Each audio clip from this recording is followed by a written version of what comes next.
Good evening and welcome back to Dead Sleep. It's Nancy Miller, and I am a little under the weather this week. So forgive any lack of joie de vivre, but I am committed to creating a show every week, if I can. And so tonight's episode is like a celebrity spinoff about a person who was featured like a cameo in the previous episode called Happily Never After. And if you haven't heard that one yet, that's fine. The essential detail to know is that in the previous episode, there's a moment when a very famous singer named Jewel suddenly appears near the end of the story. And like some folk pop diva deus ex machina, Jewel tries to fix a man's messy life. Or in the words of one of Jewel's own songs, tries to save his soul. You can hear how that went by listening to that episode. But while I was researching that episode, I became curious about Jewel. Because while researching, I discovered that mental health was one of her most passionate causes, and I was curious to understand why. I figured there might be a bigger story there. What I knew about Jewel was the basics, probably the same as you. That Jewel was a folk pop singer, that she was from Alaska, that she was known for her yodeling and dated Sean Penn, that her start, I think, was as a open mic singer in a cafe in San Diego, that there was some kind of bit that she lived in her car briefly, that her story was like a Cinderella story, rags to riches, and that she was a pretty blonde singer-songwriter, and the rest is 90s history. Oh, but I was wrong. Jewel's story isn't some Cinderella fairy tale from rags to riches. When I dug into her real-life story, I was shocked that she lived a complicated life with one of the most wild memoirs, especially celebrity memoirs, I have ever read. And the reason why mental health was her platform, you'll learn more about that tonight. But in broad strokes, Jewel was brainwashed for years. From around age 19 until her early 30s, she was under the influence of a master manipulator.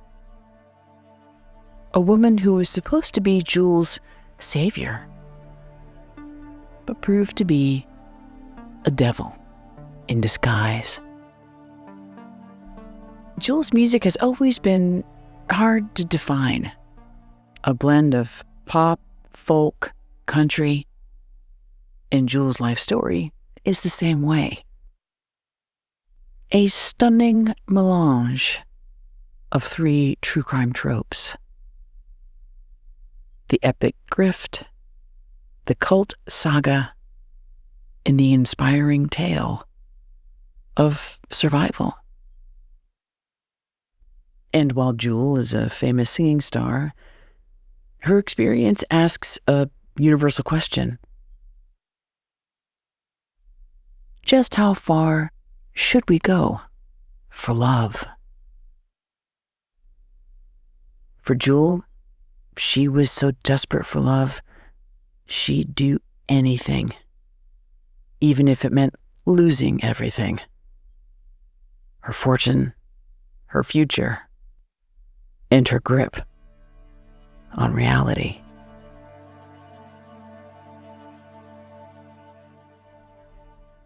Tonight's episode is drawn in part from Jewel's own memoir from 2015, one she wrote when she turned 40, which might seem a little young to write a memoir, but in Jewel's case, she packed a lot of living in those 40 years. And that memoir is titled Never Broken. The songs are only half the story. And that's true. And while there's no violence ever in Dead Sleep, her story has moments of great discomfort. Now, trust me, I do not go into great detail. But Jewel had a rough childhood, which includes some brief mentions of physical abuse that we would not tolerate today, and brief mention of disordered eating, and we're going to learn a lot about a mind-bending relationship with an unparalleled breed of narcissist. I wrote it in a way that I'm comfortable with, but please, trust your instincts, use your best judgment before listening.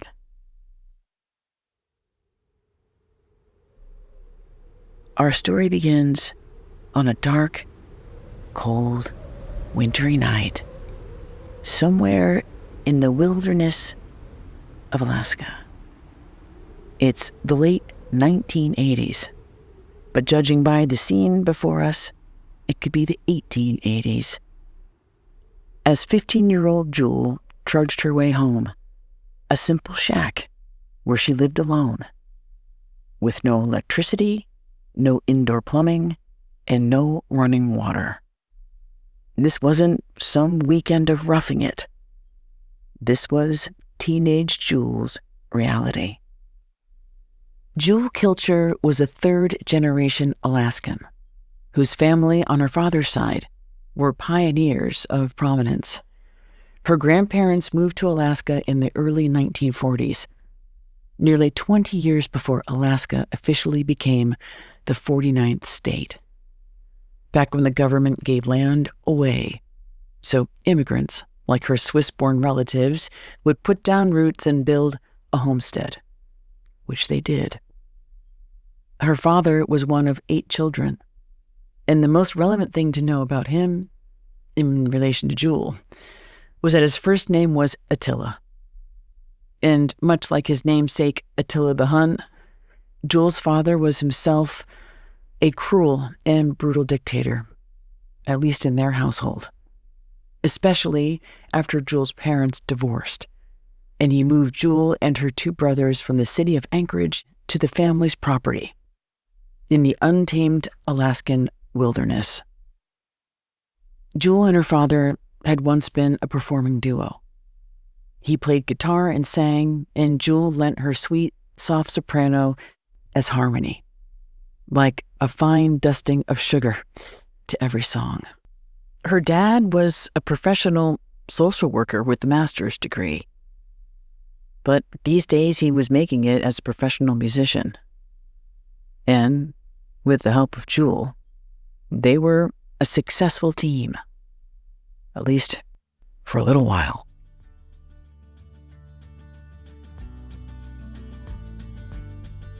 Beginning around the age of 8, after Jewel's parents split, she and her dad toured through much of Alaska, playing juke joints and honky-tonks.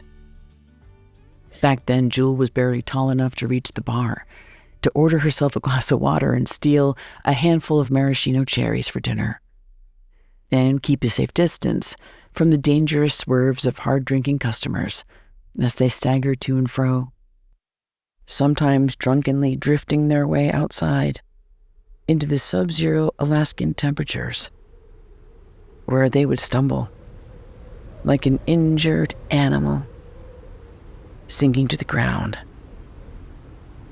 dying a slow, silent death.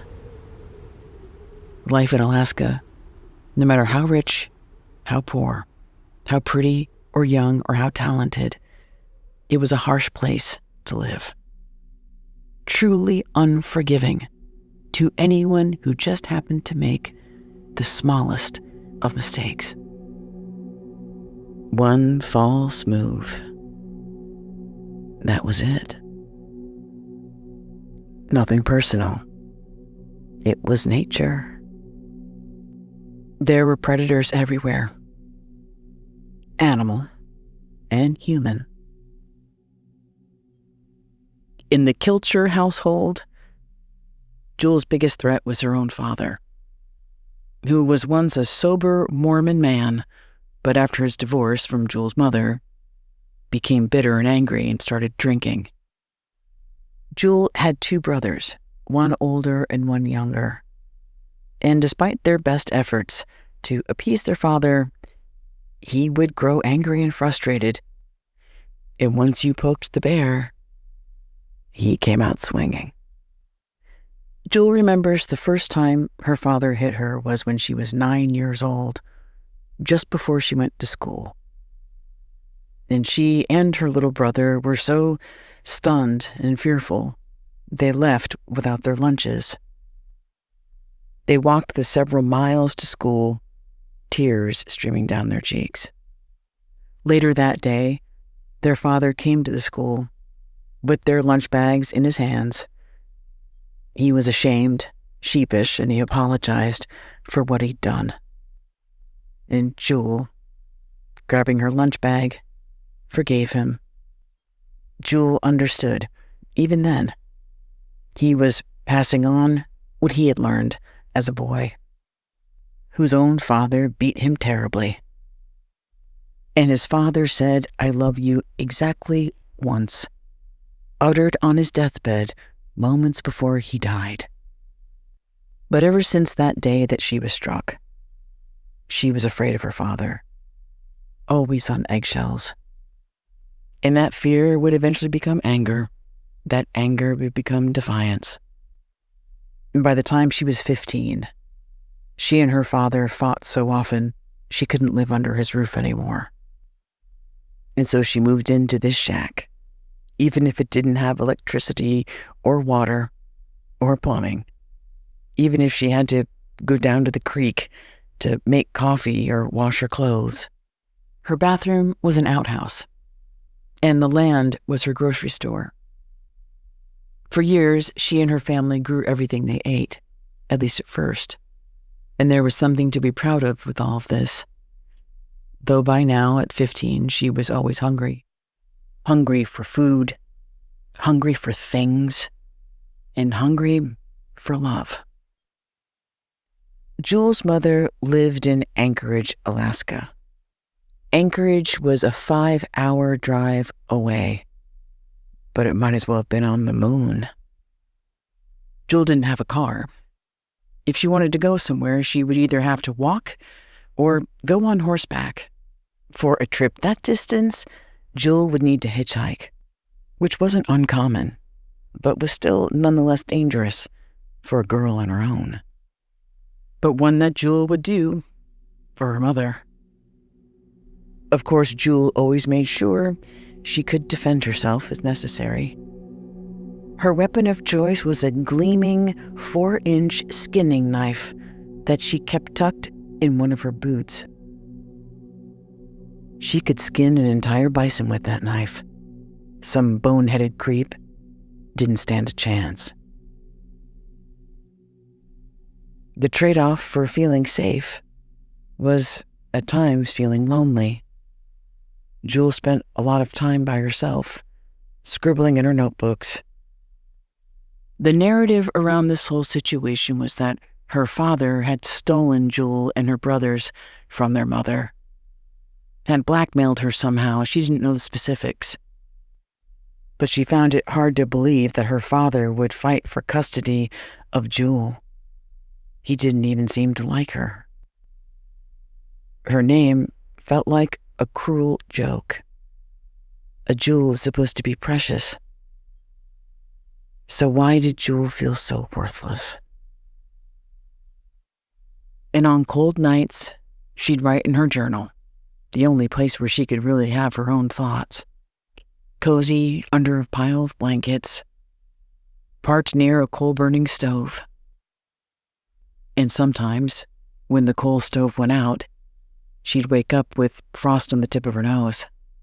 She could see her own breath. And the only thing that would keep her warm on those nights were the burning embers of hope that one day she and her mother would be reunited. And they'd live together in perfect harmony. And with that, she'd finally drift off. Her body relaxed at last, safe and cozy and warm, curled up in that dream that everything was going to be all right. In Jules' earliest childhood memories, she's searching for her mother. A time before she could even speak or walk properly, Jewel remembered waking up and her mother not being there.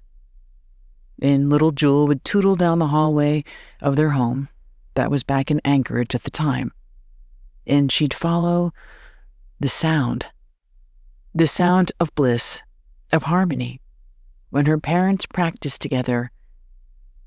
Her father was the lead singer and musician, and her mom, her name was Leonedra, and everyone called her Nedra. She'd sing backup. Those were the sounds of good times, that Jewel remembered the sounds wafting through her house almost like a scent of happiness and warmth, like a freshly baked pie. They were a singing and performing family. Her mother and father were the lead act, and Jewel and her two brothers were part of the show, one way or another. At the age of 5, Jewel learned how to yodel, a tradition passed down from her Swiss grandparents to her father to Jewel. But the real star of the show for Jewel was her mother. When Jewel was a child, she could remember watching her mother perform on stage, with Jewel as her #1 fan. But Jewel and Nedra were never together long enough to establish a routine. After the divorce, they could only connect sporadically. And even when Nedra was home, she floated above her children like some golden-haired angel. Because Nedra was the opposite of Jewel's father, she was calm, her voice rarely above a whisper, and she was deep into meditation. Nedra was raised Mormon, but she followed a more New Age belief, one that believed in the power of the universe. She believed people operated on frequencies, levels of energy, and that the human mind was limitless. Nedra was a brilliant artist who made ice sculptures. Her ice sculptures were of life-sized women, depicted sometimes as fearless goddesses. But no matter how sturdy these ice women appeared to be, they would slowly melt, and like Nedra herself, would disappear eventually. During one long absence, Jewel remembered being worried about Nedra, who had gone to Hawaii for cancer treatment. When she returned, Jewel was relieved to see her mother looking better than ever, and she shrugged it off like cancer was no big deal. Her mother, Nedra, was a firm believer in the power of the mind, that everything, health, wealth, and one's own fate, it was all mind over matter. The mind was powerful enough to turn on and off a light bulb, Nedra told young Jewel. And when Jewel would visit her mother, she'd practice for hours, staring at a light bulb, willing it to go off then on. And occasionally she'd notice a soft flicker. The bulb would blink for a moment. Encouraged by her mother, Jewel believed it was her own doing, not the faulty wiring of an old house. Nedra taught Jewel to trust her intuition, that there was always a solution to a problem. She just had to meditate on it, and the answer would be revealed. It's fair to say, between her two parents, it was Jewel who really raised herself. But it would take a village to change her life. In the late 80s, when Jewel was in her late teens, the people in her town, of about 3,500, pooled their money together, and they helped send her to a top-performing art school in Michigan. And living away from home, in that environment, Jewel's real talents were revealed, including her gift for singing.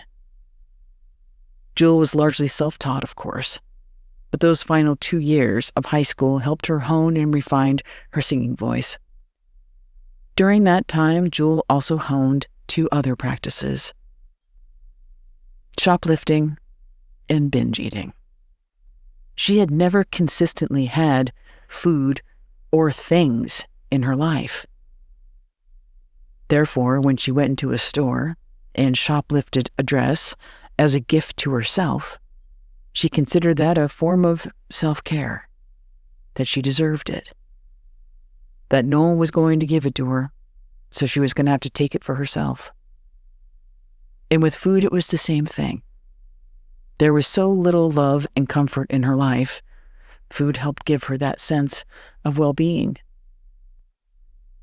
Afterwards, with both shoplifting and eating, she would feel a sense of shame, a feeling she would push away, preferring to believe a version of herself where she was the one who was entitled to these things, that she deserved good things no matter how she got them.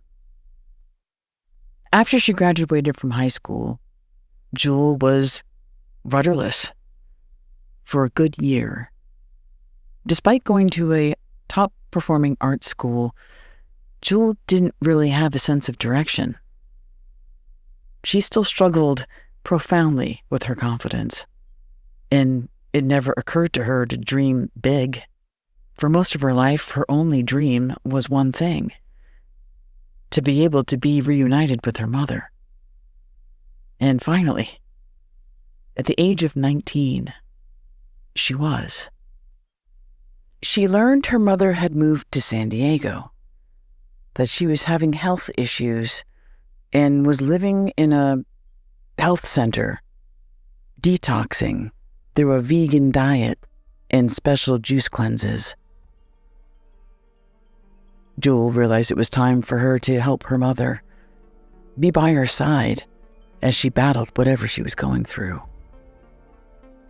Finally, Jewel and her mother would be together, and Jewel would help her mother get her life back.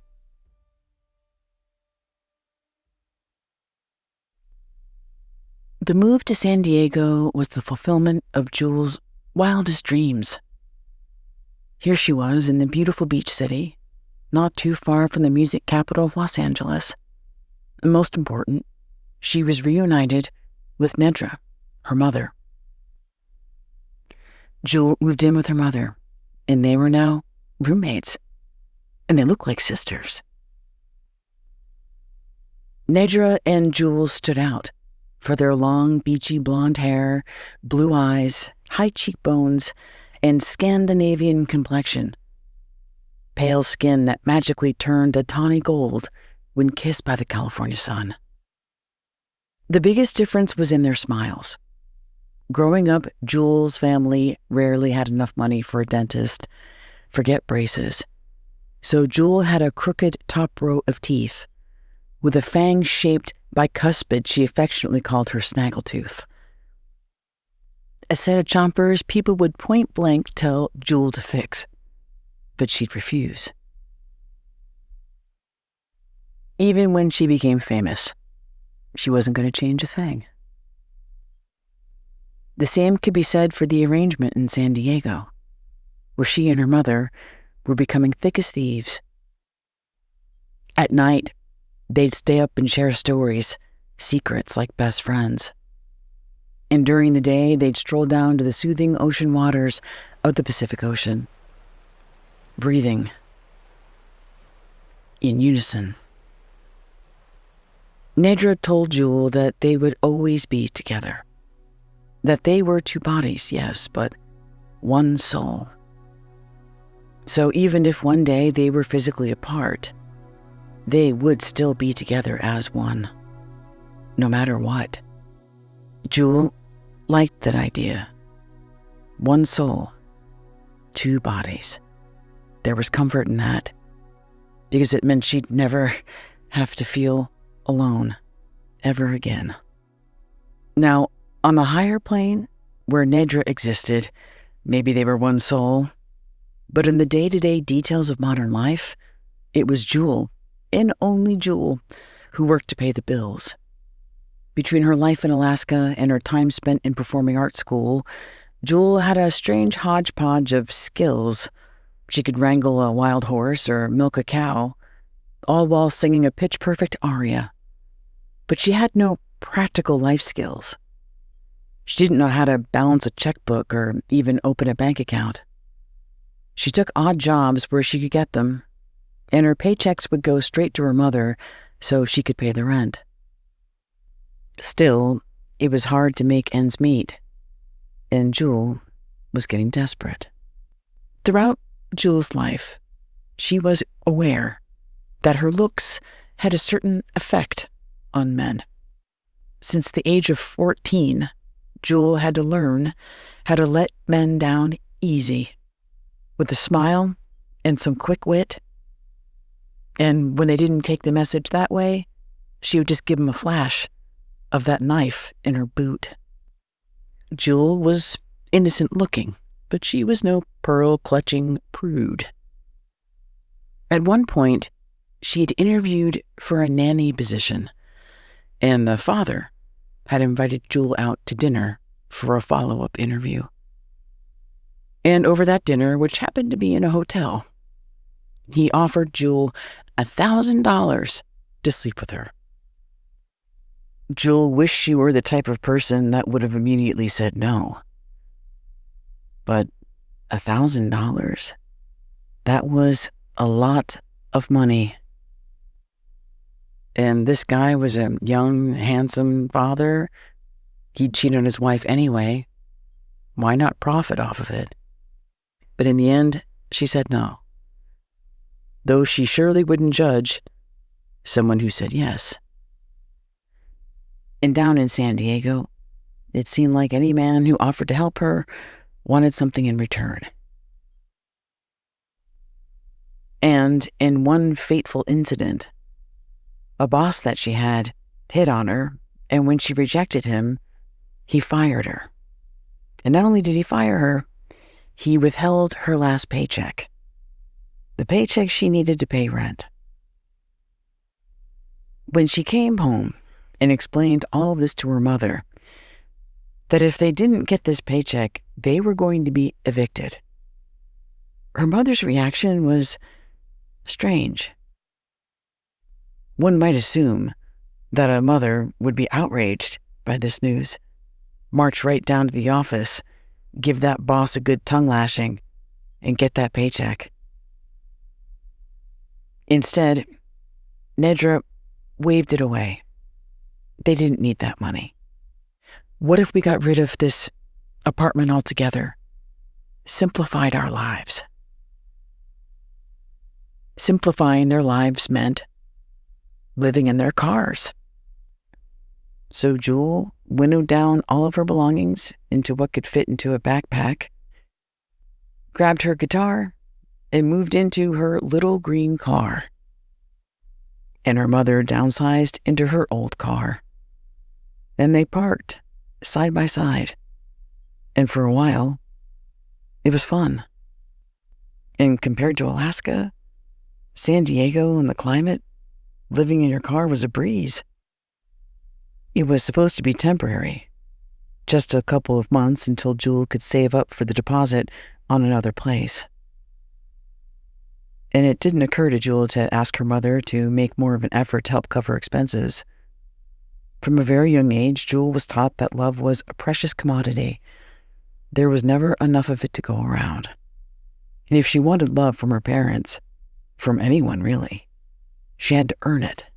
It wasn't given away, not for free. Being apart from her mother for so long, Jewel felt like she had to prove she was worthy of her mother's love. And the way she did that was by being useful, indispensable, especially now with her mother's health issues. Her mom's health was off and on. She appeared to have heart problems, and then there was that mysterious cancer. Whatever that treatment was in Hawaii, it was apparently some type of holistic effort, one that appeared to have worked. But her mother did not believe in going to doctors. Jewel remembered her mother collapsing in the middle of their living room when she was a young child, a fainting spell caused by some mysterious heart ailment. It was never diagnosed, which might explain why her mother became interested in alternative medicine. And with this came her mother's conviction that there was no greater remedy for healing than one's own mind. And on the flip side, she believed that people made themselves sick with their toxic energy. And if you spent too much time with negative feelings, like being angry or being sad, then you'd make yourself sick too. And if you could create an illness with your mind from your toxic emotions, then you should be able to heal your illness too. Or at least that's what Jewel was taught. And that belief was put to the test when, in San Diego, Jewel started experiencing some painful kidney issues. She was feverish and felt like she was in incredible pain. And her mother instructed her to meditate, to focus on positive energy, to ramp up her frequencies, and stop being so negative. Ultimately, Jewel was in so much pain that she went to the emergency room. Jewel didn't have insurance, so they turned her away. And Jewel nearly collapsed in front of her car in the hospital parking lot. As luck would have it, she was spotted by a doctor who came over to her and agreed to treat her for free, which he did over a period of years. And one day when Jewel was famous, she would happily repay that doctor in full and then some. But Jewel still had it in her head that everything that happened was her fault. And so when her mother abruptly left, leaving Jewel alone, living in her car, Jewel somehow thought that her mother's departure was her fault. Now, her mother was a flake, and she gave some excuse as to why she left. But for Jewel, she thought it was her fault. And this is where things really start to spiral downward. Living side by side in your car with your mother, that's an adventure. Living alone in your car as a young woman in your early 20s, that felt sad and it felt scary. San Diego is a beautiful city, but it's still dangerous.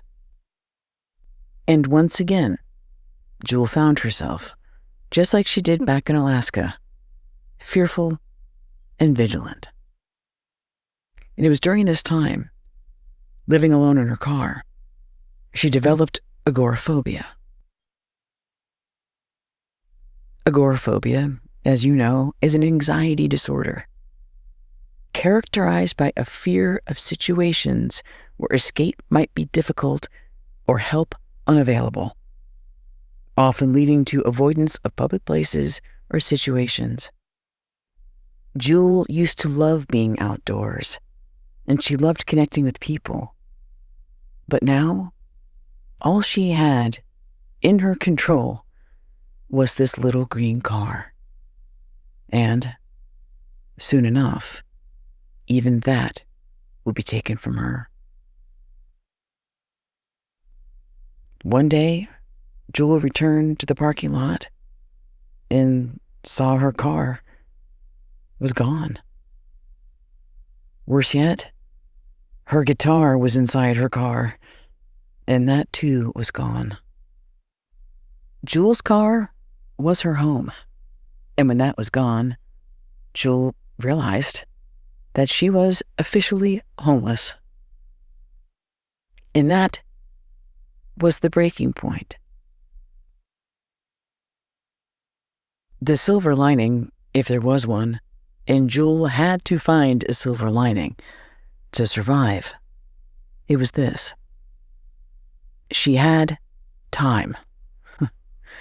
Time was free to write, to think, to get her act together. And now that she'd seen what it was like to have nothing, she was ready to imagine what it would be like to have it all. She prided herself on her survival skills. Now, she had asked for help. And much to her surprise, there were people out there who were glad to help her. People who did not want anything in return, genuinely.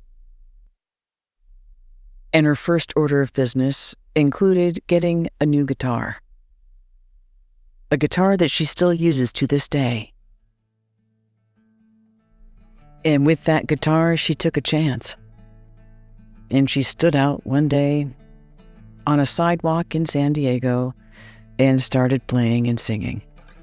Just the stuff that she'd written, just to put it out there.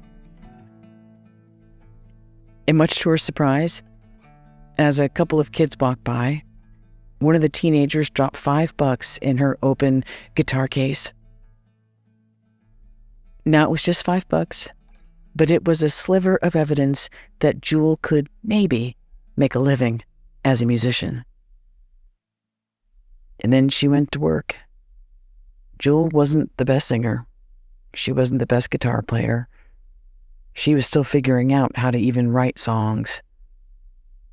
But she was going to get gigs. And she was going to become a musician. Make a living right here in San Diego. Why not? She had nothing left to lose. Now, if Jewel's life story was ever made into a biopic, this would be the part where you see the montage, where you see Jewel on stage at a small cafe in San Diego with just a couple of people in the crowd. Then the fast-moving frames, she's in that cafe singing night after night, pages blowing off the calendar, and with each gig, there's a bigger crowd, until her gigs on Thursday nights at a cafe in San Diego are standing room only. And in this montage, we see Jewel get a manager, and soon after that, a record deal with Atlantic. And it was here, on the best day of her life, that she would also make her biggest mistake, her deepest regret. She made a phone call to her mother, Nedra, and she shared the good news. She did it, Mom. She got a record deal. And this was only the beginning.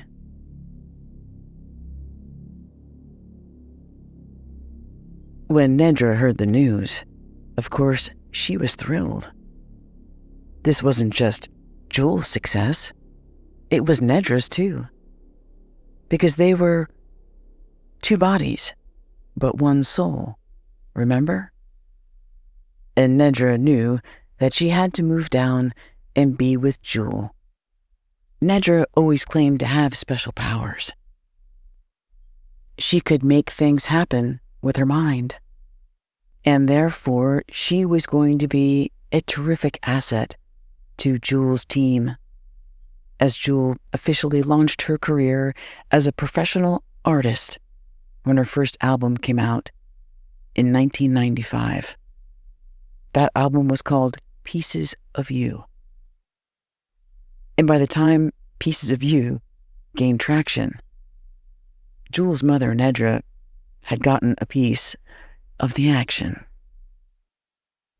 Jewel would only later recognize what a blind spot her mother was, that somehow Jewel had managed to more or less raise herself, even survived homeless on the streets without any help or guidance from her mother.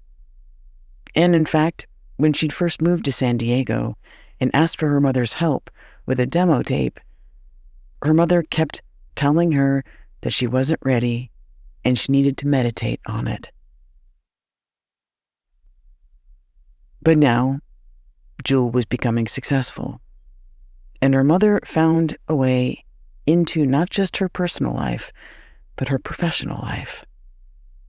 She planted seeds that the people around Jewel, the professionals, they weren't to be trusted. But you could trust her, of course.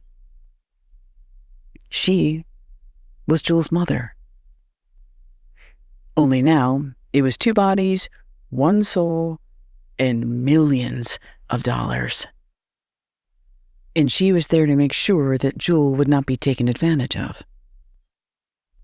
But it wasn't long before Nedra brought up the possibility of compensation for her time and her unique wisdom. 15% sounded about right. Jewel already had a manager who was already getting 15%. That would mean Jewel would be giving away 30%. But Jewel felt obligated to her mother, so she worked it out where she'd have 2 managers, her professional one and then her mom, and each one agreed to only take 10%, which meant Jewel was now giving away 20% of her earnings. And that's just a fraction of the overall calculations in the math of being a musician. It's the artist, not the label, who pays for the majority of costs, from touring to travel, with managers getting not only a percentage of what she makes, but a commission on top of that. The artists pay for the music videos, the catering for the music videos, the tours, all of the travel for the tours, and the travel for the managers of the tours. There are myriad costs that go onto the artist tab. With 2 managers, she was now paying double the costs of hotels, of flights, of anything related to the business of managing Jewel. Now, Jewel had been very cautious and careful when she signed her record deal with Atlantic.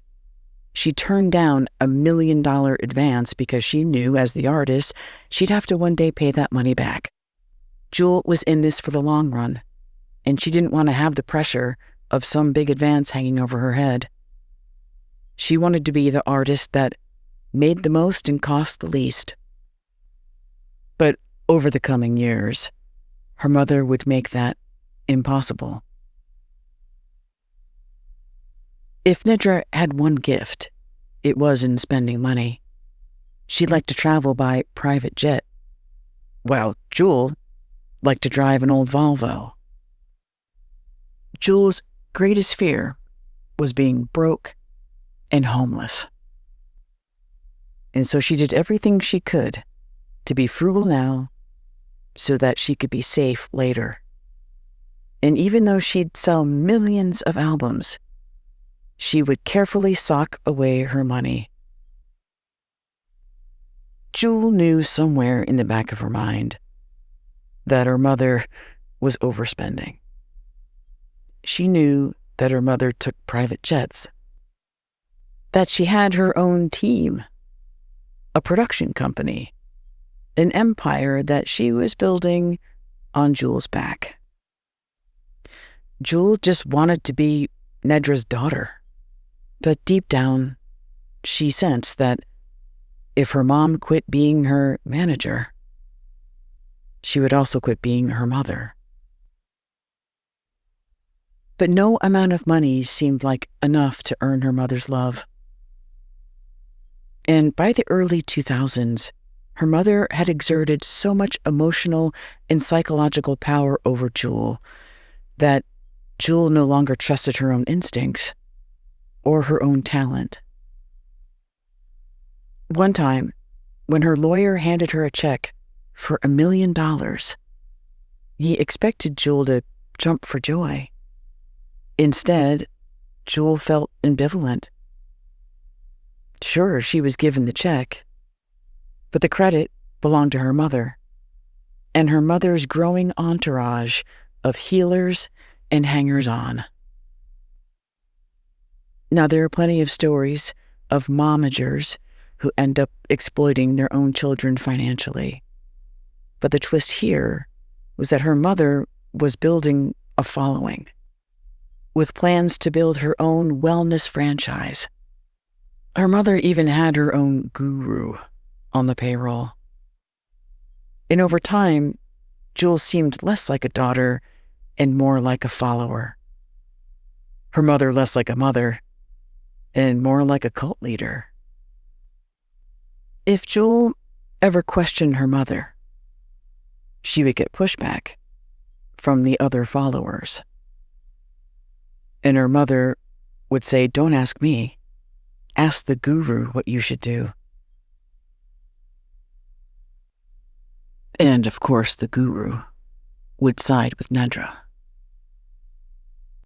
Jules hadn't intentionally joined a cult, but by association, she was under her mother's spell.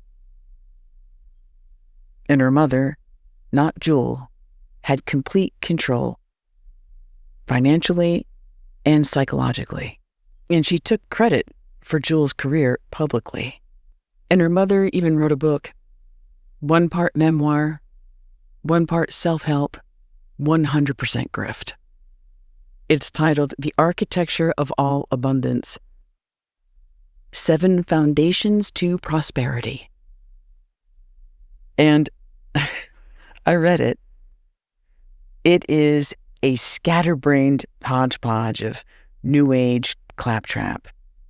But the thing that is actually most glaringly offensive was how she takes credit in her memoir for Jules' career, reframing Jules' story as a Cinderella story, with Nedra, of course, as her fairy godmother, always there when her daughter needed her to sprinkle some magic in her life, always dispensing sage advice.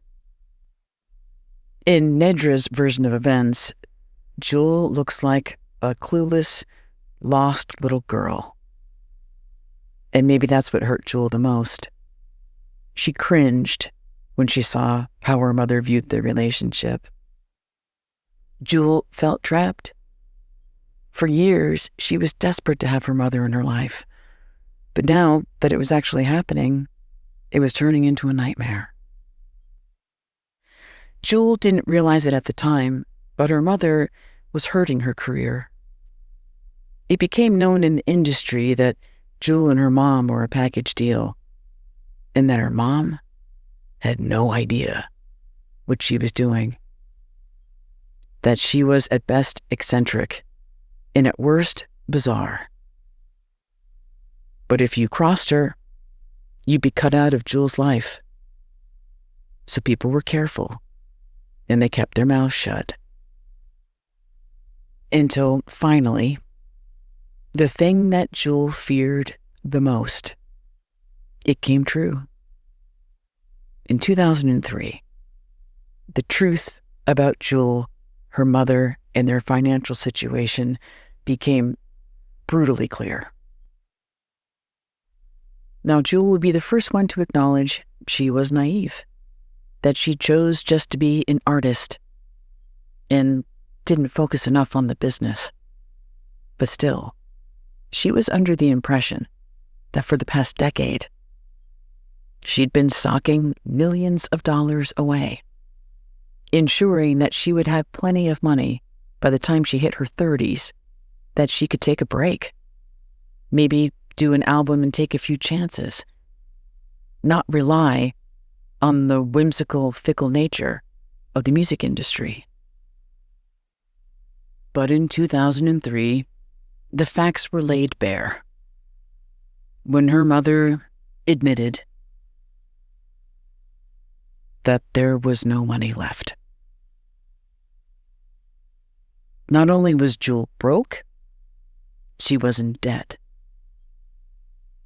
Jules arranged for an independent financial audit, and what she discovered was that she'd gone broke a few times, and that her mother had kept her working so she could support her mother's jet-setting lifestyle, along with her mother's lackeys and leeches soaking up Jewel's money. In her mother's mind, Jewel was overreacting. She described her as a fire alarm that wouldn't stop going off. And Jewel needed to stop being so negative. She was going to give herself cancer. It was her mother, of course, who was the cancer. And Jewel needed her out before it consumed her. Jewel reached out to her lawyer, who was surprised to hear from her, since it was usually her mother he spoke with. But Jewel told him that she was broke. She was in debt. And she needed him to draw something up so that she could legally have her mother out of her life for good. The day came in 2003 when Jewel and her lawyer sat across from Nedra and her lawyer. Jewel was shaking with fear. She had never confronted her mother. But she looked across the table at her mother's freshly bleached blonde hair, at her perfectly capped teeth, and her calm Buddha smile. Her hands gently folded on her lap.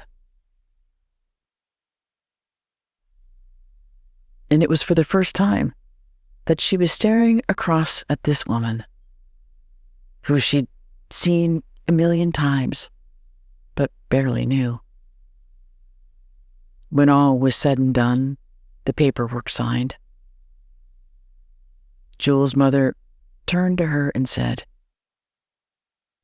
"I look forward to just being your mom now." But Jewel knew better. She never heard from her mother again. The last time she saw or spoke with her mother was that day in 2003. There were no criminal charges filed against her mother. And it's not exactly clear where all the money went. But by Jewel's estimation, her mother allegedly embezzled roughly $100 million from her daughter. The good thing about starting with nothing was that she'd been there before. She did it once, she could do it again. And over the next several years, Jewel would rebuild her career and her finances. And she'd likely never have as much money as she should have. But she had enough to live comfortably with her son in Telluride, Colorado, where she gives her son love abundantly and freely and lives with her chosen family. And she was able to rebuild something else, a relationship with her father. By then, he'd gotten sober. And as they rebuilt their relationship, she learned the truth, that her mother never had cancer. And despite what her mother claimed, Jewel and her brothers, they weren't kidnapped or stolen from her. It was actually Nedra who told Jewel's father that she didn't really feel up for raising 3 children and that they were his responsibility. So there it was. The ugly truth. And Jewel accepted it. That's what real life is, isn't it? The measure of true adulthood. When you choose to confront the ugliest of truths instead of living a beautiful lie.